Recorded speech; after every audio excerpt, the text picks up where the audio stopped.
Oke guys, welcome back to Daily Charting with Toshi, di mana kita akan daily chart your favorite cryptocurrencies. Oke, today's video is brought to you by Huobi Global, di mana Huobi Global ini adalah salah satu top 10 exchanger di dunia dengan volume trade yang luar biasa besar, miliaran US dollars, dan tentunya cukup lengkap. Di sini kita bisa spot trading, bisa margin trading, bisa derivatives, dan lain-lain. Selain itu juga kita bisa lihat banyak sekali program-program dan event-event yang bisa menguntungkan bagi kita, ya. Ada airdrop sebesar 50.000 USDT, ada juga untuk program-program earn dengan APY besar, dan seterusnya. Bagi kalian yang belum memiliki akun di Huobi Global, bisa cek link reflektor di bawah dan mulai trade di Huobi Global. Oke, dalam 24 jam terakhir, cryptocurrency market terkoreksi tipis sebesar 0,24%. Dengan total market cap mencapai di 1,23 triliun US dollars. Dan kita bisa lihat untuk Bitcoin lagi-lagi masih bisa bertahan di atas dari summer low, yaitu 29.700-an. Ya. Berarti ya sekitar kurang lebih ada selisih sebesar 400 dolar. Ya. Tetapi itu tetap masih penurunan sebesar 0,25% dibandingkan kemarin. Di mana kemarin kita ingat bisa sampai ke sekitar 31 ribuan. Ya. Concern-nya adalah ada kemungkinan lower low. Membuat higher low ya. Dan Ethereum kita bisa lihat dia ikutan juga tertarik ya, tapi sedikit lebih kecil ya, minusnya 0,11% saja dengan harga di 1792 yang artinya sama-sama sangat tipis di atas dari summer low. Ya, summer low untuk Ethereum di 1780. Dan selanjutnya, BNB. BNB malah hijau ya, dia meningkat sebesar 1,13%. Mulai recovery sejak dropnya karena dengan kasus SEC. Ya, dengan harga di 291. Untuk Cardano, dia terkoreksi tipis juga sebesar 0,83% dan sekarang dengan harga sekitar 63 sen. Ya, kemungkinan besar ini terreject lagi oleh MA50, tapi enaknya nanti kita lihat ya. Soalnya daily close-nya jam 7 pagi tadi. Dan untuk XRP, dia plus sebesar 0,33%. Ya, jadi overall campur ya antara sedikit naik atau cenderung terkoreksi. Ya. Dan untuk Bitcoin kita bisa lihat bahwa dia lagi-lagi close-nya bikin deg-degan jujurnya ya. Dan untuk Bitcoin kita bisa lihat bahwa lagi-lagi terselamatkan oleh struktur dan MA20 di daily ya. That's good. Ya, artinya MA20-nya mulai kuat sebagai support. Karena sebelumnya kita bisa lihat masih cenderung shaky di sini ya. Pernah beberapa kali drop di bawah dari 20 dan close di bawah dari 20. Pada hari ini dan kemarin dia bertahan ya dan hanya nge-wick saja ke MA20, which is good. Tetapi di waktu bersamaan kita bisa lihat secara struktur ya, secara struktur di sini high, di sini apa? Lower high. Ya, jadi ya polanya bisa saja berbalik andaikan dia terus membuat lower high dan lower high. Ya. Jadi tentunya diperlukan sekali untuk Bitcoin sekarang adalah menemukan momentum dan close daily di atas dari yang pertama sini ya 31.300-an. Kalau bisa juga langsung close daily juga di atas dari sini.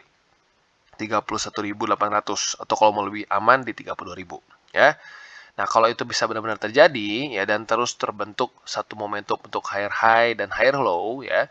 Nah, possibility untuk scenario B semakin besar. Nah, lagi-lagi buat kalian yang sudah sering dengar dan terus tune di TCI ya dan di DCWT pasti sudah tahu apa itu scenario B. Ya, tapi lagi-lagi nggak semua orang bisa nonton setiap hari, maka kita akan jelaskan lagi ya. Scenario B ini adalah pengulangan seperti di 2018. Di mana di 2018 mereka ada pattern seperti ini ya. Kita bisa lihat bahwa di 2018 ya, tapi sebelum ke situ kita lihat dulu di sini ya, ada drop dari trendline. Nah, ini mirip seperti di 2018. Nah, di 2018 yang terjadi adalah setelah dia drop dari trendline, dia retest lagi EMA200. Nah, jadi setiap kali kita bilang scenario B adalah kemungkinan Bitcoin setelah drop dari trendline ya di sini dan rally kembali ke 200. Nah, tentunya untuk bisa kembali lagi rally ke 200, dia perlu menaklukkan beberapa support.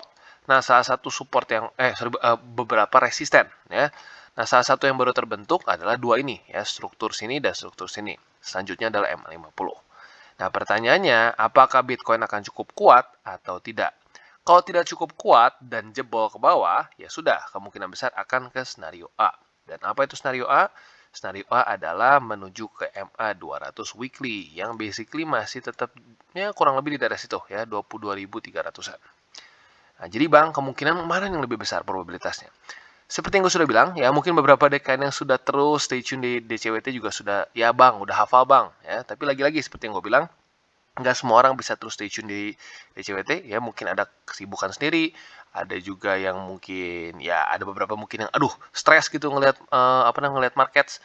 Ya nggak apa, makanya kita akan terus update setiap hari ya. Dimana pada faktanya ya untuk historically dan statistically ya, MA200 weekly ini akan dikunjungi apabila sudah terjadi death cross antara 20 dan 50 di weekly. Sayangnya sudah terjadi sejak Maret 2022 ya. Kalau kita lihat dari sebelum-sebelumnya, kita bisa cek di sini ya, death cross 200, death cross 200, dan bahkan sampai di 2014 ingat gue ya. Yes, 2014-an ya, di mana terjadi death cross di sini. Lalu apa? Ujung-ujungnya MA200 weekly. Ya, jadi kalau gua pribadi, bisa nggak bang naik dulu? Bisa ya. Seperti yang gue bilang, skenario B. Dan skenario B pun kalau kita lihat di sini ya, apa yang terjadi? Di 2018 dia ada waktu dulu ya yang cukup lama di sini karena 200 daily, tapi ujung-ujungnya karena sudah terjadi death cross tetap kapitulasi ke 200. Ya maka dari itu, andaikan sampai skenario B terjadi, gua pribadi ya akan sedikit ambil take ya, gua akan sedikit take profits lah ya. Gua akan sedikit take profits untuk Bitcoin andaikan dia kena di MA200 daily. Just in case benar-benar sama dengan di 2018 ya. Setelah itu, kalau menurut gua pribadi, probability-nya akan cenderung dia drop lagi sama seperti 2018 dan ujung-ujungnya tetap ke MA200 weekly. Tinggal pertanyaannya 200 weekly-nya di mana? Karena semakin lama Bitcoin bermain-main di daerah sini ya, dia ke 200 dulu, retest turun lagi membuat lower low, lower high. Nah, semakin tinggi juga MA200 weekly-nya. Ya, jadi ada kemungkinan maybe ya kalau sampai benar-benar menjadi skenario B, kemungkinan Bitcoin bisa di ya 24, 25 ribu mungkin ya. Jadi kurang lebih seperti itu. Dan buat kalian yang nanya nih, Bang, berarti kan 200 bagus nih, ya kata Bang Toshi kan bagus nih. Bertahun-tahun sebelum-sebelumnya setiap kali kita akumulasi di 200, cuan gede. Nah, Bang, kalau gitu berarti boleh dong ya kita pakai uang panas nih. Kan katanya pasti cuan. Gini, secara statistik, yes, it's a very good place to buy Bitcoin ya. Jangan percaya gua, percaya data nih. Setiap kali kena 200 ini adalah tempat yang sangat bagus untuk kita akumulasi Bitcoin. Tapi kuncinya apa? Akumulasi. Karena kenapa? Kalau lu pakai duit panas ya, wah pinjam dulu, pinjam ke ortu lah, mending ke ortu. Ortu paling sedikit kesel kalau misalnya dibalik-balikin. Kalau lu pinjam ke pinjol, digedor. Karena kenapa? Kita lihat berapa bulan ya, waktu yang diperlukan untuk Bitcoin bisa rally dengan besar gitu loh. Rally sampai ribuan persen. Mereka butuh bulanan ya. Di sini beberapa beberapa puluh minggu alias mungkin sampai tahunan ya. Dan di sini kita bisa lihat belasan minggu, di sini 4 minggu. Jadi best bet-nya ya itu lu berharap 4 minggu untuk sideways atau basically stuck di daerah sini dulu. Jadi lagi-lagi gue tidak sarankan untuk lu menggunakan uang panas di sini, pakai uang pinjol, apalagi kalau main futures tanpa risk management baik ya. Jadi lagi-lagi MA200 weekly adalah tempat yang sangat bagus untuk akumulasi tapi bukan daerah mantul atau sultan ya. Jadi kurang lebih seperti itu dan nanti detailnya kita akan bahas ya di belakang. Oke, dan selanjutnya kita akan update atau mungkin lebih tepatnya ke reminder dari ya keputusan The Fed untuk meningkatkan interest rate. Ya, seperti yang gue sudah bahas dari awal bulan, kemungkinan besar The Fed akan kembali meningkatkan ya sebesar sekitar 50 BPS sampai 100 BPS ya. Nah, ini akan terjadi pada tanggal 15 Juni di Amerika Serikat. Tapi karena di Indonesia ada perbedaan waktu dengan Amerika Serikat, maka di kitanya masuknya tanggal 16 Juni jam 1 pagi. Ya. Jadi ya walaupun dibilang 15 Juni jangan sampai salah karena kita harus disesuaikan dengan jam kita, maka akan jadi jam 1 pagi waktu Indonesia Barat ya. Buat kalian yang penasaran pengen coba cek sendiri, boleh cek di investing.com, ini gratis ya. Tinggal kalian cari Fed interest rate decision. Nah, terakhir kali kita bisa lihat di sini ya terjadi pada Mei 2022. Tepatnya pada tanggal 4 ya. Nah, cara bacanya gimana sih, Bang? Gue masih nggak ngerti nih. Gue mungkin masih baru dan gue nggak pernah punya pengalaman baca-baca beginian. Simple sebenarnya, ya. Biasanya yang terjadi adalah apabila sesuai dengan forecast, ya di sini kan ada actual dan forecast. Nah, sesuai dengan forecast biasanya mungkin masih terjadi volatilitas, ya mungkin bisa naik atau turun dengan cepat, tapi nggak terlalu ekstrim, ya. Nah, yang sedikit bikin deg-degan adalah apabila dia tidak sesuai dengan forecast, ya. Kalau misalkan ya interest rate-nya ternyata peningkatannya lebih dikit ya. actualnya lebih dikit daripada forecast. Yang terjadi apa? Kemungkinan besar risk on asset seperti indeks-indeks saham Amerika Serikat, lalu juga Bitcoin dan ya literally cryptocurrency akan mendapatkan bensin. Ya, kemungkinan besar dia akan meningkat, akan terjadi rally yang lumayan. Kalau apa? Actualnya lebih rendah daripada forecast. Tetapi kebalikannya, apabila actualnya lebih tinggi daripada forecast, artinya peningkatan interest rate lebih tinggi daripada perkiraan, ya, maka biasanya akan dump terjadi pada risk on asset.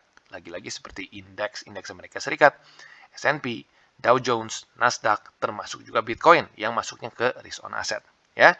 Jadi kurang lebih seperti itu update-nya. Jadi jangan lupa buat kalian yang ingin begadang nanti tanggal 16 Juni, catat waktunya jam 1 pagi. Oke, dan kita balik lagi ke Bitcoin. Ya, lagi-lagi buy limit sayangnya masih sama ya. Jadi walaupun ada peningkatan beberapa kali pada tanggal 30 dan tanggal 6 Juni, ya kita sebagai trader yang bijak ya, jangan paksakan beli saat dia pump. Ya, kita harus tetap tunggu di support-support tertentu. Nah, harusnya buat kalian yang sudah ngikutin DCWT dari kemarin-kemarin, harusnya sudah dapat posisi. Ya, bahkan sudah ada kesempatan berkali-kali untuk buy limit di sini. Ya. Jadi untuk yang medium sampai ke high risk bisa pertimbangkan MA20 sampai ke struktur di 29.700. Kalian boleh pilih sendiri ya. Kalian lebih suka yang mana? Lebih percaya struktur atau moving average ya. Intinya ini untuk medium risk sampai ke high risk. Sekali lagi gue ulangi, MA20 di 30.000 sampai 29.700 ya. Nah, untuk kalian yang konservatif seperti biasa harus bersabar. Di mana? MA200 weekly ya, yang masih sama tempatnya ya di 22.300 ya. Nah, kurang lebih seperti itu dan kalau kita lihat ya dalam hari ini harga Bitcoin cenderung tertekan ya, atau lebih tepatnya kemarin lah tertekan.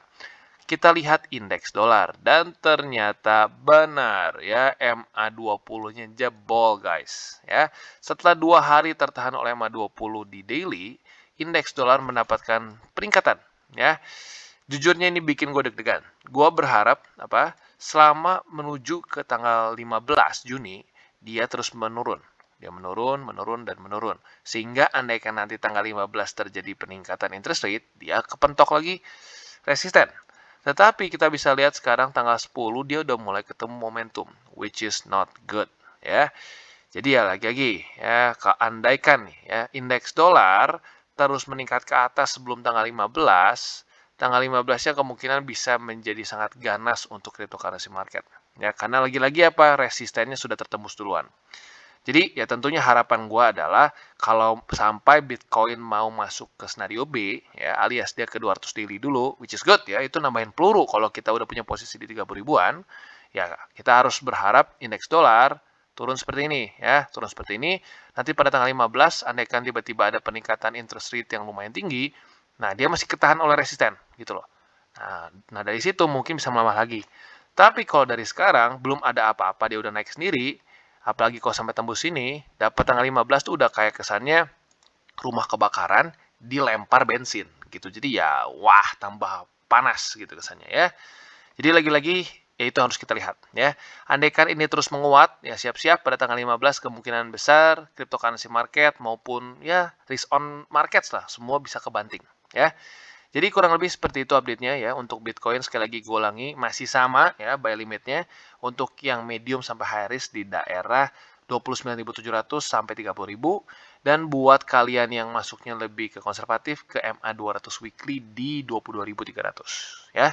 Oke, dan selanjutnya kita masuk ke Cardano dan ternyata sesuai dengan dugaan gue ya.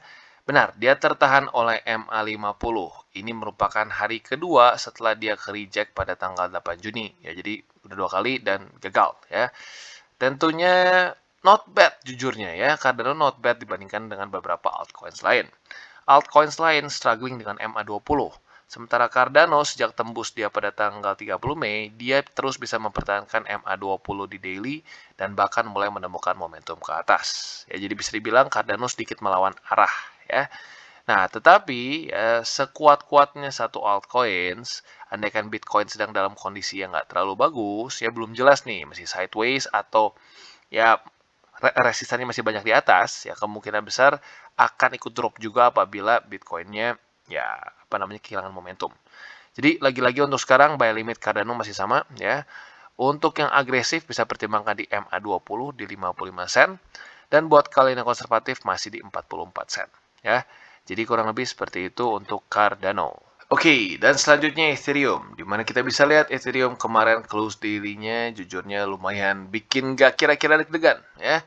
Dimana dia close di 1.787 dolar. Ya, literally hanya beda 7 dolar daripada support summer low 2021. Jadi lagi-lagi ya Ethereum kembali tertekan ya. Karena ya kita bisa lihat MA20 semakin mendekat. Nah, tentunya kalau kita lihat secara statistik ya kemungkinan besar ini akan ke-reject oleh 20 ya. Kenapa gue bisa bilang seperti itu? Karena kita bisa lihat Ethereum dengan MA20 beberapa minggu ke belakang ya kelihatan sangat jelas sekali MA20 sangat kuat ya. Saat pertama kali jebol pada tanggal 6 April di sini, Ethereum langsung melawan dengan sekuat tenaga di sini ya. Pada tanggal 6 April tembus, tanggal 7, 8, 9, 10 dia retest terus MA20 tetapi semuanya gagal. Akhirnya kapitulasi ya, atau di sini bukan kapitulasi lah ya, dump lah, kecil ya, di mana dia nggak terlalu parah. Kapitulasi seperti inilah ya.